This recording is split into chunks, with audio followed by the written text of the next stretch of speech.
A terrifying discovery has sent shockwaves to the whole world. This discovery is being seen as a miracle by all Egyptologists worldwide. On November 20, 2022, the Egyptian Ministry of Tourism and Antiquity took to social media to share the news of discovering a massive magnificent tunnel that is being dubbed as a geometric miracle beneath a temple in the ancient city of Taposiris Magna, which is now a ruin on the coast of Egypt. The tunnel is said to be 13 m below the surface and was discovered by Kathleen Martinez of the University of Santo Domingo in the Dominican Republic and colleagues during ongoing excavations and exploration of the temple, and just like us, it has also left Kathleen, her team, and all the archaeologists baffled around the world. What was the purpose of the tunnel? Are there more hidden tunnels like this? And the most important one, is this tunnel finally a breakthrough to Cleopatra and Anne's lost tomb? Let's find out. Kathleen Martinez has always been obsessed with Cleopatra, and while studying the history of Cleopatra she came to the conclusion that regardless of Roman propaganda and centuries of prejudice against women, the text containing descriptions of Cleopatra showed she was a woman ahead of her time who studied at your university, who had to suffer the denigration of the Romans and was strong enough to rule a kingdom. She knew medicine, laws, she was a philosopher, a poet, Martinez explained. After advancing in her research, she discovered the difference between Oriental texts and ones written by the Romans. She studied the canonical texts in detail, in particular Plutarch's account of Mark Antony's alliance with Cleopatra. She also found that modern researchers had quite possibly missed important clues about where she was buried, and it led her to search Cleopatra on her own. Her initial hypothesis was that since Cleopatra was considered a representation of Isis, if she had to search for a place to be buried in her last days, she would have chosen a temple dedicated to the goddess. Using her own knowledge and Strabo's descriptions of ancient Egypt, Martinez sketched a map of potential burial sites and identified 21 localities associated with the legend of Isis and Osiris. After ruling out some temples, she located one on the outskirts of Alexandria that met all her criteria to be the one that sheltered the tomb, the Temple of Taposiris Magna, also known as the Great House of Osiris. This was at odds with another hypothesis developed by French explorer Frank Gaudio and the European Institute of Underwater Archaeology, seeking the tomb in a place of Alexandria that had been buried underwater by an earthquake, whose excavations were resumed in 1992.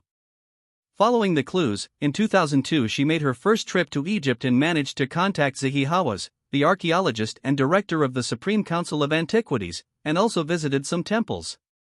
But when she arrived at Taposiris Magna, she understood that it was the place she was looking for. After this short trip, she returned to her country and made the decision to upend her life and prepared a project with the support of the Universidad Católica Santo Domingo to begin excavating. It was a historic moment. It was the first time that Egypt had granted a license to excavate to a country in Latin America. Kathleen Martinez herself financed the first expedition and many others, and as the work began in 2004, she decided to leave her law practice to move to Egypt and dedicate herself to archaeology. It was around 2005 when Martinez returned to the Dominican Republic, met with the Dominican Republic Minister of Foreign Affairs, was appointed as the first Minister of Culture to Egypt, and was issued a diplomatic passport. And within no time excavations at Taposiris Magna began. Taposiris Magna is a semi-destroyed temple located on the edge of Lake Marriott in Borg El Arab, about 50 kilometers west of Alexandria and the second largest city in Egypt. It wasn't going to be the first time that Taposiris Magna was being excavated. The first time it was destroyed by Napoleon somewhere around 1798. Seeing the condition of the temple, the Egyptian authorities considered it an unimportant, unfinished monument, but according to Martinez, in reality it was destroyed and forgotten in the sand. As the excavation proceeded, the archaeological evidence, including 2 subterranean chambers within the temple's walls, was found. Martinez claimed it to be a new and important contribution to archaeology. A hieroglyphic and demonic stele was also located, indicating that the temple was considered holy ground. In 2018 it was announced that more than 800 pieces had been located, plus a large cemetery with 15 catacombs, 800 bodies, and 14 mummies, all from the same period. During more than 100 years of excavations, busts and coins with the face of Cleopatra have also been found, and that gave all the archaeologists hope that maybe they are working in the right direction and are close to unveiling the secret of the lost tomb of Cleopatra. After this, there was a series of strange and terrifying discoveries in what is speculated to be Cleopatra's tomb. It was on the 5th of December, 2022 when archaeologists discovered 16 burials in rock-cut tombs popular in the Greek and Roman eras. Inside were poorly preserved mummies speculated to be more than 2,000 years old, but what they found strange was that several mummies had solid gold tongues in their mouths. After carbon dating, the preserved corpses are said to be from 300 to 640 BCE. Following the strange discovery, Dr. Mustafa Waziri, Secretary General of the Supreme Council of Archaeology, held a press release and gave the possible logic behind that.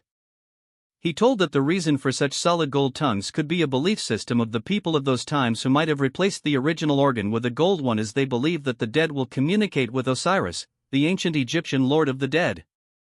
According to Eerie, several mummies which were discovered in bad condition had gold on the bone immediately beneath the linen wraps used during the mummification process. Gold chips were fashioned into scarab beetles and lotus flowers, earth mysterious decorations, or glues and tar used in embalming.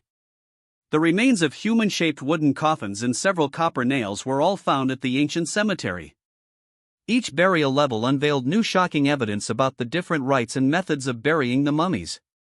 Lead archaeologist Kathleen Martinez of the University of Santo Domingo said there was this strange thing that the gilded decorations on the cartonnage around a second mummy's head depicted a crown and a cobra snake.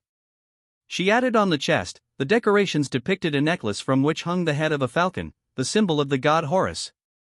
The Antiquities Ministry said a number of coins bearing the name and portrait of Queen Cleopatra VII had previously been found inside the temple, and this possibly can be a step in the right direction. But the strange discoveries didn't stop there. Just when archaeologists all around the globe were celebrating the centenary of the discovery of Tutankhamun's tomb, during excavations at Taposiris Magna, archaeologist Kathleen Martinez and her team discovered a huge tunnel more than 4,200 feet long and 42 feet deep. The excavations uncovered a huge religious center with 3 sanctuaries, a sacred lake, more than 1,500 artifacts, busts, statues, gold coins, a huge collection of coins representing Alexander the Great, Queen Cleopatra, and the Ptolemies. The most interesting discovery is the complex of tunnels leading to the Mediterranean Sea and the sunken structures. Kathleen Martinez told CNN, as it turns out, the many earthquakes that have hit this region over the centuries may have caused part of this tunnel to collapse. After nearly 20 years of research, the archaeologists believe she has finally found the lost tomb of Cleopatra. Since the beginning of the excavations, many clues seem to indicate to the teams that they might be digging up the burial site of the most famous queen of ancient Egypt. It was believed that Cleopatra and her husband, Roman general Mark Antony, were the human incarnations of the deities Osiris and Isis. We'll have to wait for further excavations, especially underwater, to confirm whether or not this is Cleopatra's tomb. It will be the most important find of the century, according to the archaeologist. Whilst it's being considered a huge discovery now, some people think that there might be no tomb of Cleopatra and Antony.